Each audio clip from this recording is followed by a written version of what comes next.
Salut tout le monde, j'espère que vous allez bien. Alors je fais cette vidéo pour vous parler un peu de notre situation et aussi pour vous rappeler que ces 2 semaines ne sont pas des semaines de vacances mais plutôt des semaines pendant lesquelles il faudra travailler.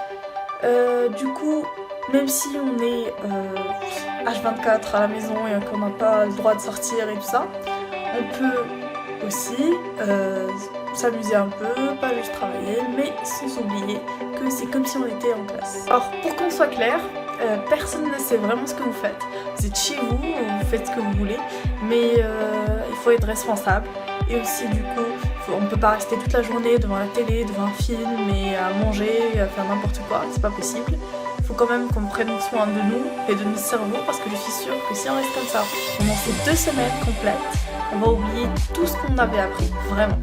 Du coup, faites un planning, essayez de vous organiser, on peut travailler mais aussi se reposer un peu, ça va faire de mal à personne, mais il faudra travailler quand même.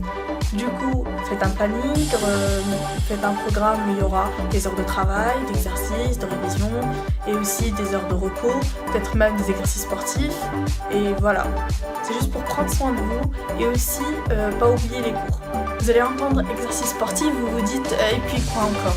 C'est vrai, mais en même temps, on sort pas de chez nous, on n'a pas le droit de faire du sport, alors que d'habitude, même si vous faites pas un sport vous tout seul dans un club, on a 2 heures par semaine, c'est plutôt pas mal.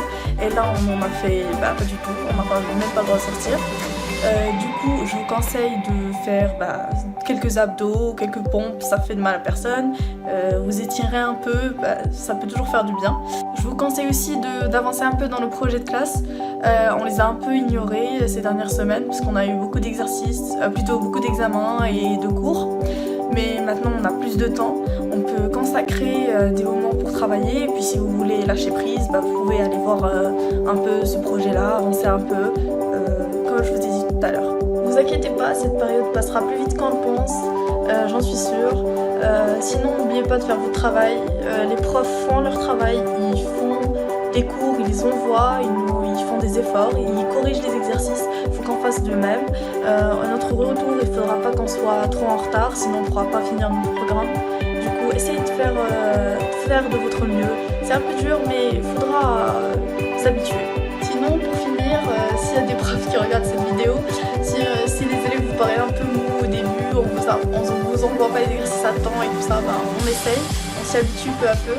Et ne vous inquiétez pas, je suis sûre que les élèves de notre école sont responsables et on fera tout pour s'habituer et prendre le rythme. Et merci pour tout ce que vous faites pour nous, on sait que c'est dur et c'est dur aussi pour nous. Donc du coup, à tous les élèves, courage, on va dépasser cette période et bonne chance à tous.